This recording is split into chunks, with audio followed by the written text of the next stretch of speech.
నమస్కారం గురువు గారు. ఈ నెలలో ద్వాదశ రాశి వారికి గోచారం ఎలా ఉందో వివరించండి. సర్వమంగళ మాంగళ్యే శివే సర్వార్థ సాధకే శరణ్యే త్రయంబకీ దేవి నారాయణీ నమోస్తుతే. ఓం గం గణపతియే నమః. ఓం శ్రీ గురుభ్యో నమః. ఆగస్టు నెల ద్వాదశ రాశి ఫలితములలో ముందుగా చెప్పుకునేది ఏంటంటే 1, 2, 3, 4వ తారీఖు వరకు కూడా ఆషాఢ మాసమే ఉంది. 4వ తారీఖు నాడు అమావాస్య. అమావాస్య వెళ్ళిన తర్వాత నుంచి శ్రావణ మాసం 5వ తారీఖు నుంచి మొదలవుతుంది. అయితే ద్వాదశ రాశి ఫలితాలు మనం ఆగస్టు నెలలో చెప్తున్నాం కాబట్టి ఆగస్టు 1 నుంచి చెప్పాలి. 1వ తారీఖు అని చెప్పాలి. అంతేగాని 5వ తారీఖున శ్రావణ మాసం వచ్చింది కదా, శ్రావణ మాసం అని చెప్పాలన్నది కరెక్ట్ కాదు. ఈ యొక్క విధానంలో మొట్టమొదటిగా తిథి వార నక్షత్ర యోగకరణాలని 5 ఉంటాయి. అవి ముందు మనం తెలుసుకోవాలి. అంటే శ్రీ క్రోధినామ సంవత్సరం, ఈ సంవత్సరం పేరు క్రోధినామ సంవత్సరం, అది తెలుగులో చెప్పుకున్నది. అలాగే బహుళ ద్వాదశి 1వ తారీఖు నాడు గురువారం, మృగశిర నక్షత్రం, వ్యాఘుత యోగము, తైతుల కరణం, తిథి వార నక్షత్ర యోగకరణాలు ఈ రకంగా ఉంటే మేషరాశి ఎందు ఏ యొక్క గ్రహ సంచారము లేదు. వృషభ రాశి ఎందు గురు సంచారం జరుగుతుంది. అలాగే కుజుడు కూడా వృషభ రాశిలోనే ఉన్నాడు. కుజ గురువు ఇద్దరు కూడా కలిపి ఉండడం మంగళప్రదమైన విధానం. అలాగే తృతీయ స్థానమైన మిథున రాశిలో చంద్రుడు ఉన్నాడు. అలాగే మేషరాశికి చతుర్థ స్థానమైన కర్కాటకంలో రవి ఉన్నాడు. అలాగే పంచమ స్థానమైన సింహరాశిలోని బుధ శుక్రులు కలిపి ఉన్నారు. బుధ శుక్రులు ఇద్దరు కలిపి ఉండడం కూడా ఒక యోగమైన చెప్పాలి. అలాగే కన్యారాశి యందు కేతువు, కుంభరాశి యందు శని, మీనరాశి యందు రాహువు. గ్రహ సంచారం ఈ రకంగా పరిణమించింది. గురువుగారు, మరి ఈ ఆగస్టు నెలలో మకర రాశి వారికి ఎలా ఉండబోతుంది? మకర రాశి, ఈ మకర రాశి క్రోధినామ సంవత్సరంలో మకర రాశి ఉన్న పరిస్థితులు అంటే మకర రాశి వారు చాలా మేధావులు, తెలివైన వారు, మెమరీ ఎక్కువ ఉంటుంది వీళ్ళకి. చిన్న చిన్న విషయాన్ని కూడా చాలా రోజులు గుర్తుపెట్టుకుంటారు. అలాగే ప్రమాదకారులు కూడా పోయి ఈత గొడవ ఏదైనా పడిందంటే పైకి నవ్వుతూ ఉంటూ అది మర్చిపోకుండా దాని మీద చర్య తీసుకుంటారు. అటువంటి విధానాలు ఉంటాయి. అయితే మకర రాశికి ఏలినాటి శని ప్రభావం కూడా ఉంది. కొద్దిగా ఇబ్బందికరమైన పరిస్థితిలోనే నడుస్తుంది. మకర రాశి వారికి ఏలినాటి శని ప్రభావం ఉంది, కుంభరాశి వారికి ఉంది, మీనరాశి వారికి ఉంది. కాబట్టి ఈ యొక్క విధానాల వల్ల చేసే పనుల్లో ఒడిదుడుకులు పాలవుతారు. చేసే పనిలో నిశ్చితత ఉండదు.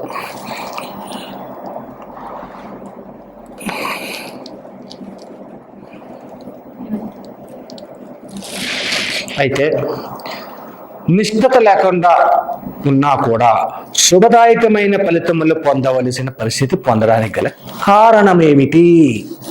కారణాన్ని తెలుసుకోవాలి. వృషభ రాశిలో గురువు ఉండి మకర రాశిని చూస్తున్నాడు. వృషభ రాశి నుంచి 9వ స్థానమైన మకర రాశిని గురువు వీక్షిస్తున్నాడు. ఎప్పుడైతే గురువు మకర రాశికి ఆధిపత్యాన్ని వహించింది శని భగవానుడు. గురువు దేవతలందరికీ గురువు. అటువంటి వీళ్ళిద్దరూ సములు, మిత్రులు కాదు, సములు. అంటే మిత్రత్వం కూడా అందులో కలిసి ఉంటుంది. సమతత్వం కలిగిన వాడు, శత్రుతత్వం లేదు. అటువంటి సమతత్వం కలిగిన వాళ్ళు కాబట్టే ఈ యొక్క మకర రాశిని గురువు ఎప్పుడైతే వీక్షణ చేశాడో శుభదాయకమైన ఫలితములు వస్తున్నాయి. చేయాలనుకున్న పనిని కొద్దిగా ఆలస్యమైన, కొద్దిగా ఆటంకం వచ్చినా ఆ పని పూర్తి చేస్తున్నారు. అయితే ఇక్కడ ముఖ్యముగా ఒక విషయాన్ని మనం చెప్పుకోవాలి. ఈ మకర రాశి వారు ప్రయాణమును తగ్గించుకోవాలి. దూర ప్రయాణాలే కాదు, ఎప్పుడైనా సరే వాహన ప్రమాదాల సంప్రాప్తం అవడానికి ఎక్కువ అవకాశం కనబడుతుంది. కాబట్టి ప్రయాణాలు తగ్గించుకోవాలి. ఆ ప్రయాణాల్ని అత్యంత జాగ్రత్తగా వెళ్ళాలి. మీరు బాగానే వెళ్తారండి, ప్రయాణాలు జాగ్రత్తగా చేయాలని చెప్పేసి అనుకున్నాం. మనం బాగానే నడుపుతున్నాం బండి నెమ్మదిగా, 20 కిలోమీటర్లు 30 కిలోమీటర్ల స్పీడ్లో నడుపుతున్నాం. ఎదటి వాడు రావద్దు, వాడు ఏ డ్రింకో చేసి 90 కిలోమీటర్ల స్పీడ్లో వచ్చి కుదిరితే ఆడు బాగానే ఉంటాడు, ఎలా దెబ్బలు ఉంటాయి. కాబట్టి ప్రతి విషయంలో కూడా జాగ్రత్తని వహించాలి. ఆడే వస్తున్నాడా, ఎక్కడ వస్తున్నాడా, ఇక్కడే వస్తే డిస్టెన్స్ ఎంత ఉంది, ఏమవుతుంది అని ముందుగా ఆలోచన చేసుకుని మీరు జాగ్రత్త పడాలి. సరే, ఈ మకర రాశి వారికి ప్రయాణాల నుంచి విముక్తిని పొందే విధానం ఏంటనేది మనం రెమెడీస్లో చెప్పుకుందాం. ఆ తదుపరి ఏంటన్నది ఆలోచించవచ్చు. సరేనండి, ఉద్యోగ రంగంలో ఉన్నవారు ఏ రకంగా ఉన్నారు అని క్వశ్చన్ వేస్తారు మీరు. ఈ ఉద్యోగ రంగంలో ఉన్నవారు ఉద్యోగాన్ని క్రమబద్ధీకరణంగా చేయడం కంటే అస్తవ్యస్తంగా చేసుకుంటారు. చెయ్యాలా, వేళ వెళ్ళాలి, ఎన్నా డొమ్మ కొడితే బాగుంటుందేమో అనే ఆలోచనలు. బద్ధకం, ప్రతిదానికి బద్ధకం. ఏ నడిచిన ప్రభావం అలా ఉంటుంది. బద్ధకాన్ని ఇచ్చేస్తే ముందు ఏ పని చేయగలడం, అటువంటి విధానాలు ఉంటాయి. అంటే అధికారుల చేత కొన్ని ఒత్తిళ్లకు గురవుతారు. అధికారి కొన్ని ఒత్తిళ్లు పెడతారు, ఆ ఒత్తిళ్లు గురైపోతారు. కొంతమంది అయితే తిడతారు,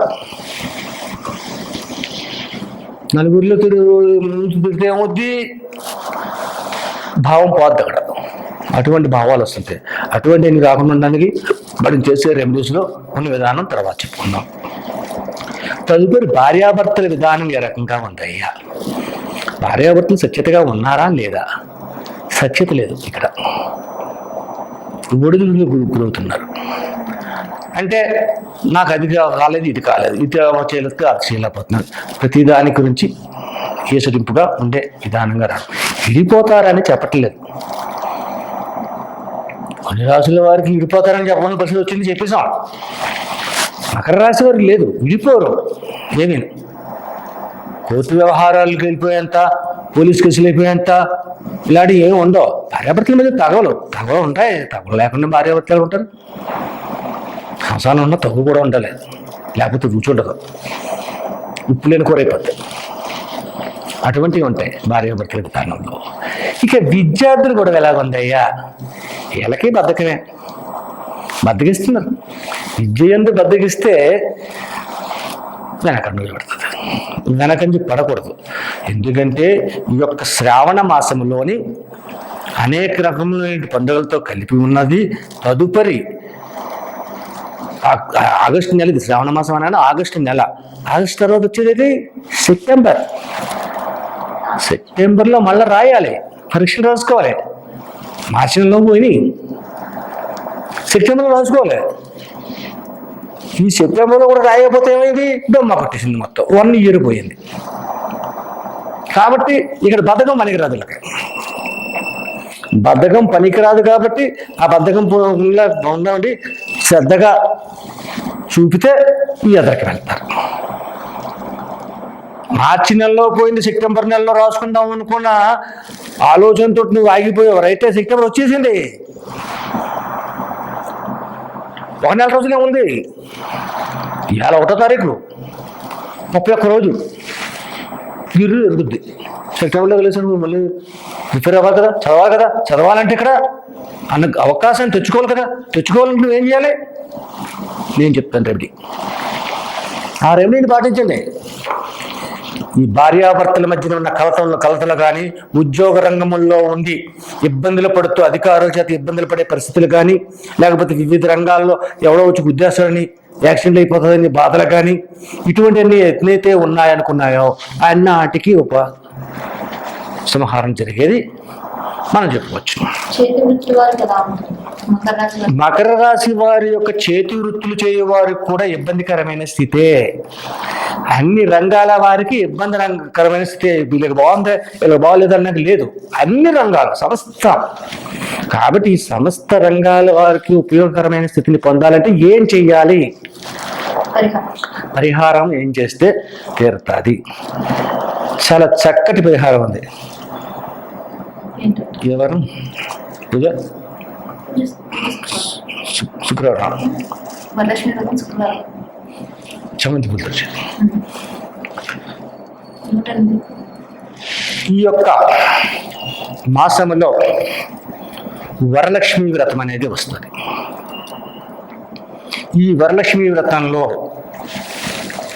ఆడువారు మాత్రమే పూజలు చేస్తారు అని అంటారు. వరలక్ష్మి వ్రతాన్ని ఆడువారు మాత్రమే చేస్తారు, మగవారు చేయరు. అసలు లేదు, మగవారు చేయనక్కర్లేదు. అయితే ఏం చేయాలంటే 108 చామంతి పుష్పాలను తీసుకురండి వరలక్ష్మి వ్రతం రోజు నాడు. పసుపు రంగు కలిగినటువంటి చామంతి పుష్పాలు తీసుకురండి. కాడలు తెంపేయకండి, పూర్తిగా చిన్న కాడ ఉండాలి. రేకలు దించేసుకుంటే ఎక్కువ వస్తాయి కదని చెప్పి రేకలు దించేయకూడదు. 108 పుష్పాలను తీసుకురావాలి. అలాగే వరలక్ష్మి మాత కొంతమంది కొన్ని విధాలుగా పూజ చేస్తారు, కొంతమంది ఇంకొక రకంగా చేస్తారు. ఎవరికి వచ్చిన విధానంలో ఎవరు ఆనవాయితీని బట్టి వారు పూజించుకోండి. ఒక బంగారు లక్ష్మి రూపు అనేది ఉంటుంది. ఆ రూపుని కొనుక్కొని తెచ్చుకొని అది పూజలో పెట్టి ఆ పూజ అయిన తర్వాత దాన్ని మంగళసూత్రానికి కట్టుకుంటారు ఆడవాళ్ళు. అలా కట్టుకోవాలి. అయితే వరలక్ష్మి మాత పటము దగ్గర అష్టోత్తర పూజ చేస్తూ ఒక్కొక్క పుష్పాన్ని, చామంతి పుష్పాన్ని ఆమె మీదకి వెయ్యండి. ఎలా వేయాలి? పుష్పం తీసి ఎలా పడత్తి కాదు, పుష్పాన్ని చేతితో ధరించి హృదయానికి తాకించి హృదయపూర్వకంగా ఇలాగ వినయంగా హృదయపూర్వక వినయ విధేయతలు కల్పించినట్టుగా అష్టోత్తరాన్ని చెప్పాలి. అష్టోత్తర మంత్రాలు ఒకరు చదువుకుంటే ఒకరు చేయాలి. నన్ను అడిగితే ఈ అష్టోత్తరం చదువుతా ఇది చేయాలంటే మధ్యలో పాలు పంపేసి అంటారు. ఆ పాల మీద ఒకటి దృష్టి పొయ్యి మీద పప్పు పెట్టారమ్మాయి ఎత్తుకు చూడు, ఓం లక్ష్మీ నమః, ఓం ఇంద్రాయ నమః అంటే కుదరదు. ఏకాగ్రత ఉండాలి పూజలు. ఆ 108 పెట్టినప్పుడు కుటుంబ సభ్యులైన వారు పేర్లు ఎంతమంది అయితే ఉన్నారో మీకు సంకల్పం చెప్పడం వస్తే సంకల్పంలోని అది చెప్పాలి. ఈ కుటుంబ సభ్యుల పేర్లు చెప్పాలి. వైవంశత మన్వంతరే ప్రథమ కలియుగే ప్రథమ జంబూదీపే భరతవర్షే భరతఖండే మేరు దక్షిణ విభాగే ఈశాన్య శ్రీశైల మధ్యప్రదేశే భాగ్యనగరే. హైదరాబాద్ని భాగ్యనగరం ఉంటారు. ఇలా సంకల్పం చెబుతూ ఉంటే అప్పుడు గోత్రనామాలు వస్తాయి. నాకు ఎక్కడ రాలేదు, కొంచెం ఎక్కండి అంటే లక్ష్మీ వ్రతం చేసిన కొంచెం రమ్మని చెప్పండి, కొంచెం తెలిసినామండి. 100 200 లేకపోతే 500 అంతో కదా తీసుకుంటారు, ఇచ్చి పంపించండి, సంకల్పం చెప్తారు. ఇలాగ చెయ్యండి. ఈ యొక్క శని ప్రభావ దోషములు తొలగి ఈ యొక్క అష్టోత్తర పూజ చేసినందువల్ల అలా చాలా ఉపయోగకరమైన పరిస్థితులు ఉంటాయి. అలాగేనండి వరలక్ష్మి రోజు నాడు వ్రతానికి నైవేద్యంగా ఏం పెట్టాలి? ఇది పెద్ద సమస్య అయిపోతుంది. కొబ్బరికాయ అరటిపళ్ళు పెడితే సరిపోతాయండి, అందుకు చాలు. మన స్తోమతని బట్టి మనం చేసుకుంటాం. అంతేగాని స్తోమత లేని వాడికి ఏదో చెప్పేస్తే ఎలాగా, ఎంతో చెప్పేస్తే ఎలా కుదరదు. కానీ అందరికీ అనుకూలమైనది ఏంటంటే చక్కెర పొంగలి. అమ్మవారికి అత్యంత ప్రియమైనది చక్కెర పొంగలి. చక్కెర పొంగలి నైవేద్యం పెట్టండి. కానీ తాంబూలం సమర్పయామి అని చెప్పినప్పుడు తాంబూలంలోని ఒక్కని పెట్టండి. ఒక్క పొడి వేస్తున్నారు చాలామంది, అలా కాదు, ఒక్క పాపు చెక్క అంటారు దాన్ని. ఆ ఒక్కని పెట్టి తాంబూలం ఇవ్వాలి. తాంబూలం ఇచ్చినప్పుడు, తాంబూలం పెడుతున్నప్పుడు ఉత్తి తాంబూలము 2 ఆకులు ఒక ఒక్క పెట్టకూడదు, ఒక బెల్లు కూడా పెట్టాలి. లక్ష్మీదేవిగా ధనానికి ఆకర్షణగా కలిగింది కదండి, ఆవిడ తాంబూలం ఇచ్చిన ఆవిడ మనం డబ్బులు ఇవ్వలేటండి అనుకోకూడదు. మనం డబ్బులు రావాలంటే ఆవిడ డబ్బులు ఇవ్వాలి. కాబట్టి తాంబూలాన్ని ఇవ్వండి. ఇక్కడ ఈ పంతులు గారు ఉంటారు.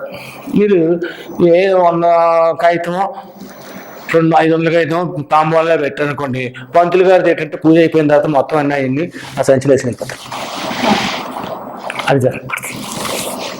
కాబట్టి జరగకూడదంటే ఏంటి, ఒక రూపం పెట్టండి.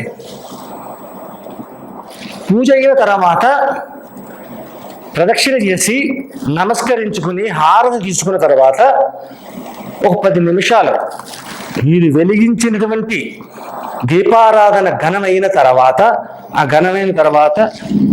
మళ్ళా వచ్చి ఆ రూపాయి కాయిన్ని తీసుకుని వెళ్ళి మీ ధనాన్ని ఎక్కడ భద్రపరుస్తారో అక్కడ భద్రపరచండి. ఇంకా రూపాయి ఖర్చు పెట్టకూడదు. ఇంకా ఇప్పటికి అలా ఉండిపోతుంది. ఈ రకమైనటువంటి పరిహారాన్ని శుక్రవారం నాడు చేస్తే శ్రావణ శుక్రవారం నాడు ఈ లోపల యాక్సిడెంట్లు అన్నారు, అన్నారు, అటువంటి ఇబ్బందులు ఉన్నాయి. శ్రావణ శుక్రవారం ఎక్కడో 19వ తారీఖులో ఉంది,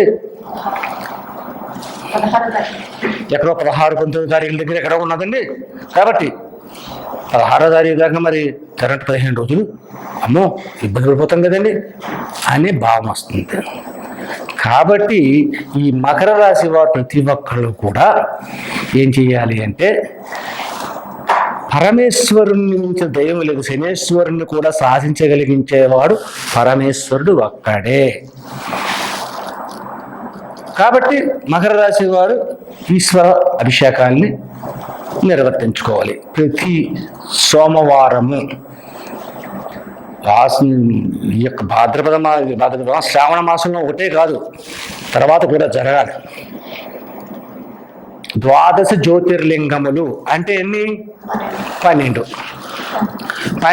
లింగాల దగ్గరికి వెళ్ళి నేను పూజ చేశాను అన్న వాళ్ళు చాలా అరుదు. ఏళ్లలో లెక్క పెట్టాలి. 1, 2, 3, 4 ఉందా అని ఆలోచించాలి. 12 జ్యోతిర్లింగాల దగ్గర 12 దగ్గరికి వెళ్ళిన వాళ్ళు అరుదు, లేరు అంటలేదు, అరుదుగా ఉంటారు. కాబట్టి మనం ఎలాగో వెళ్ళాం, అది మనకు తెలుసు. కాబట్టి 12 సోమవారాలు అంటున్నాను నేను. ఒక్కొక్క లింగాన్ని ఒక్కొక్క చోట లెక్కొచ్చింది. వారానికి ఒక లింగానికి మనం చేస్తున్నాం. వారం రోజులు 12 వారాలు 12 జ్యోతిర్లింగానికి అభిషేకం జరిగిపోయింది. కాబట్టి అటువంటి విధానంగా చేస్తే మకర రాశి వారికి వస్తున్న ఇతి బాధలు ఘోరమైనటువంటి ప్రమాదంలో సంప్రాప్తం కాకుండా ఉంటుంది. కాబట్టి శ్రావణ శుక్రవారం నాడు చేసే పూజలో 108 చామంతి పువ్వులను రేఖలుగా తెంపకుండా ఇవన్నీ చేసాలి అండి. మీరు చెప్పారండి 108 పుష్పాలను తీసుకొచ్చాను, చెప్పినట్టుగా పూజ చేశానండి, పూజ అంతా అయిపోయిందండి, ఈ పుష్పాలు ఏం చేయాలండి నాకు అర్థం కావట్లేదని బయటపడొచ్చాను అంట. తప్పు. వీటన్నిటినీ కూడా ఒక పోలిథిన్ కవర్లో వేసుకుని పూజ సామాగ్రిలు ఏవైతే ఉన్నాయో ఆ పోలిథిన్ కవర్ని ఒక చెరువు దగ్గరికి